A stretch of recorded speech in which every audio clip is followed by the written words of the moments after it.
कड़ाकी की ठंड पड़ रही थी और सुबह 7 बज रहे थे। घर की छोटी बेटी रचना की शादी अभी हुई थी। दुल्हन को विदा कर दिया गया था और सारे रिश्तेदार जिसे जहां जगह मिली वहीं पर पसर कर पड़े हुए थे। शादी की थकान थी, इसलिए कई लोगों के खर्राटों की आवाज़ भी जमकर आ रही थी। ऐसा लग रहा था कि खर्राटों का भी कंपटीशन चल रहा हो। जबकि घर के बुजुर्ग और रिश्तेदार महिलाएं रजाई में दुबकी दुबकी ही चाय की चुस्कियों के साथ साथ आपस में बतिया रही थी। जिन्हें कल रात तक ठंड नहीं लग रही थी और बन ठन कर इधर उधर घूम रही थी, वो सारी लड़कियां रजाई में घुसी हुई थी। कोई देखकर पहचान नहीं सकता था कि जो रात को चमकते दमकते चेहरे थे वो ये ही लोग थे।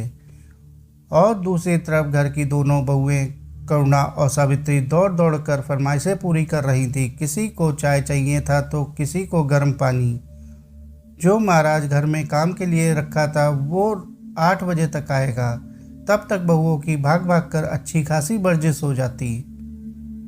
सबको चाय देने के बाद दोनों अभी रसोई में पहुंचकर चाय पीने बैठी ही थी कि पीछे पीछे सासू माँ शिमला जी भी कपकपाती हुई रसोई में आ गईं और बोली, अरे तुम दोनों यहाँ चाय पीने बैठ गई, अभी तो कितना काम पड़ा है।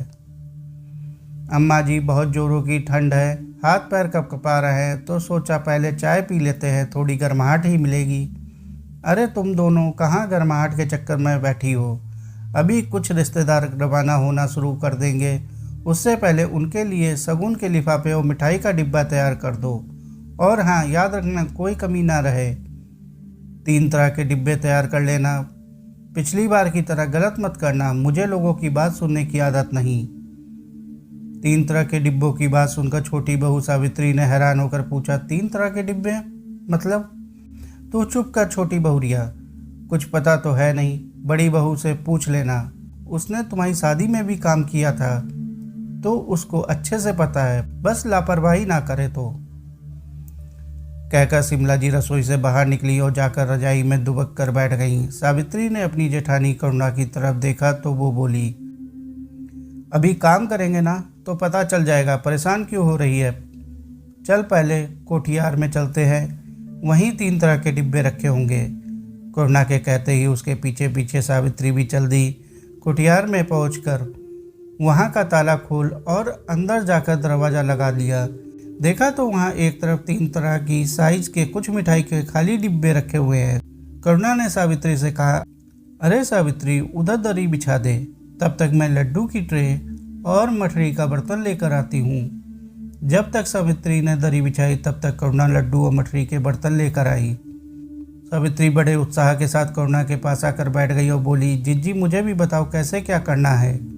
अरे बताती हूँ, फिक्र मत कर, पहले 2-3 डिब्बे पैक कर दूँ ताकि तुझे समझ भी आ जाए। सावित्री बड़ी गौर से करुणा को काम करते हुए देखने लगी। देखा तो करुणा ने तीनों साइज के एक एक डिब्बे उठाए। सबसे बड़े डिब्बे में 10 लड्डू और गिनकर 10 मठरी रखी। उससे छोटे डिब्बे में 5 लड्डू और 5 मठरी, वहीं सबसे छोटे डिब्बे में 2 लड्डू और गिनती की 2 मठरी रख दी। 3 डिब्बों को तैयार कर देने के बाद करुणा सावित्री से बोली, समझ में आया क्या करना है। हाँ जी, यह तो समझ में आया कि क्या करना है, पर अभी तक यह समझ नहीं आया कि ऐसा क्यों करना है। ये डिब्बे तो हलवाई से कहकर भी पैक कराए जा सकते थे। अरे मेरी भोली देवरानी, हलवाई से कराए जा सकते थे, पर थोड़ा सा पैसा बचाने के चक्कर में अम्मा जी कराती नहीं। हाँ, यह बात तो सही है, भला कौन बहू की सहूलियत देखता है। पर एक बात बताओ जीजी, अम्मा जी को आपको लापरवाह क्यों कहती हैं, जबकि मैं तो शुरू से देखती आई हूँ आप हर काम बहुत ही तरीके और समय पर करती हैं। और ये 3 तरह के डिब्बे क्यों? देख, शादी में हर तरह के मेहमान आते हैं, कुछ खास होते हैं और कुछ से सिर्फ व्यवहार निभाना होता है। उस हिसाब से ये 3 डिब्बे तैयार किए गए हैं। जैसे जो घर के खास रिश्तेदार हैं उन्हें ये बड़ा डिब्बा दिया जाएगा, जो यार दोस्त हैं उन्हें दूसरा वाला डिब्बा दिया जाएगा, और जो कभी कभार शक्ल दिखाते हैं ऐसे रिश्तेदारों को छोटा डिब्बा दिया जाएगा। ओह, और हमारे मायके वालों को? सावित्री ने प्रश्न भरी निगाह से करुणा की तरफ देखा तो करुणा बोली, अभी तूने सुना नहीं अम्मा जी ने क्या कहा? यही कि मैं लापरवाह हूँ, बस यही लापरवाही की थी मैंने। हैं जीजी, क्या बोल रही हो? और ऐसे काहे की लापरवाही हो गई तुमसे? सावित्री ने मुंह पर हाथ रखते हुए हैरानी से कहा तो करुणा ने जवाब दिया, पता है तेरी शादी के वक्त अम्मा जी ने मेरे मायके वालों को ये छोटा सा डिब्बा मिठाई के रूप में देने के लिए कहा था, पर मैंने नहीं दिया। मुझे तो वो मिठाई का डिब्बा देते ही शर्म आई, इसलिए मैंने अपनी मर्जी से एक बड़ा डिब्बा मिठाई का दे दिया। फिर जिज्जी अम्मा जी नाराज़ नहीं हुई? नाराज़ मुझसे 3-4 दिन तक बात नहीं की थी। मुझे और मेरे घर वालों को खूब कोसे जा रही थी। पता नहीं ये ससुराल वाले बहू के मायके से आता हुआ बहुत अच्छा लगता है, पर मिठाई का डिब्बा तक उन्हें देना इन लोगों को बहुत खलता है। उन 3-4 दिनों में अम्मा जी ने बहुत ही जीना दुबार किए हुई थी। आखिर जब मैंने माफ़ी मांगी तब जाकर शांत हुई थी। घर में किसी ने अम्मा जी को कुछ नहीं कहा।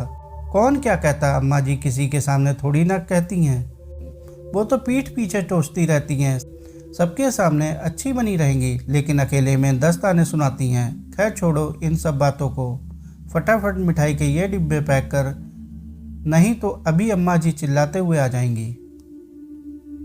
दोनों बहुओं ने मिलकर सभी मिठाई के डिब्बे तैयार कर दिए। अब धीरे धीरे सभी रिश्तेदारों की विदाई और मिठाई के डिब्बे अम्मा जी खुद अपने हाथों से देकर विदा कर रही थी। क्योंकि ठंड बहुत ज़्यादा थी तो खुद तो पलंग पर बैठी बैठी विदाई दे रही थी, जबकि विदाई और मिठाई के डिब्बे देने के लिए सावित्री को खड़ा कर रखा था। क्योंकि बड़ी बहू पर से तो विश्वास उठ चुका था। अम्मा जी के मायके वालों के विदा होने के कुछ देर बाद करुणा के मायके से उसके दोनों छोटे भाई और भाभी विदा होने के लिए अम्मा जी से इजाज़त लेने के लिए आए। तो अम्मा जी ने सावित्री को छोटा डिब्बा मिठाई का देने का इशारा किया, लेकिन ये क्या, सावित्री ने उस डिब्बे की जगह एक बड़ा सा थैला उठा कर ले आई। अम्मा जी ने देखा उस थैले में 4 बड़े मिठाई के डिब्बे, दोनों भाई और भाभी की विदाई के कपड़े रखे हुए थे। इससे पहले अम्मा जी कुछ कहती, सावित्री ने नारियल निकाला और उस पर 51 रुपये रखकर करुणा को पकड़ाते हुए बोली, लो जीजी, अपने भाइयों को तिलक करके विदा करो। आपको अपने ससुराल के रीति रिवाज पता नहीं है क्या? अम्मा जी के साथ रहकर भी आप कुछ सीखी नहीं। आपने देखा नहीं अम्मा जी कैसे अपने मायके वालों को विदा किया है? आखिर हमारे ससुराल वालों की भी इज्जत है। अम्मा जी गुस्से से सावित्री को घूरे जा रही थी, पर अभी तो और रिश्तेदार बैठे थे, उनके आगे वो कुछ न कह पाईं। करुणा अभी भी हैरानी से सावित्री की तरफ देखे जा रही थी और सावित्री थी कि खुद की पीठ थपथपाते हुए बोले जा रही थी, अम्मा जी आप फिक्र ना करो, जीजी अपने रीति रिवाज भूल गई तो क्या, मैं अपने ससुराल की इज्जत संभाल के रखूंगी। मैं अपने ससुराल वालों की नाक किसी के सामने नहीं कटने दूंगी। और जीजी आप देख क्या रही हो, जल्दी करो, और भी काम है। इतने में ससुर जी भी बोले, अरे बड़ी बहू, अब जल्दी अपने भाई भाभी को विदा करो, उनकी भी ट्रेन का वक्त हो गया है। ससुर जी की बात सुनकर करुणा ने तिलक कर अपने दोनों भाइयों और भाभी को विदा किया। अम्मा जी कुछ कह ही नहीं पाई, आखिर कहती कैसे? यहाँ तो छोटी बहू खुद अपनी पीठ थपथपा रही थी और साथ ही ससुर जी भी छोटी बहू की समझदारी के कायल हो गए थे। अम्मा जी के नाक पर गुस्सा 3-4 दिन तक जरूर रहा और मन ही मन कुड़ती रही थी कि कहाँ छोटी बहू से काम करवा लिया, पर जब देखा छोटी बहू इतनी बेसमय की सास को मनाने की कोशिश भी ना करे तो अपने आप ही चुप हो गई। साथियों, कहानी को अंत तक सुनने के लिए आपका बहुत बहुत शुक्रिया। कहानी अच्छी लगी हो तो कहानी को लाइक और चैनल को सब्सक्राइब कर लीजिए। धन्यवाद।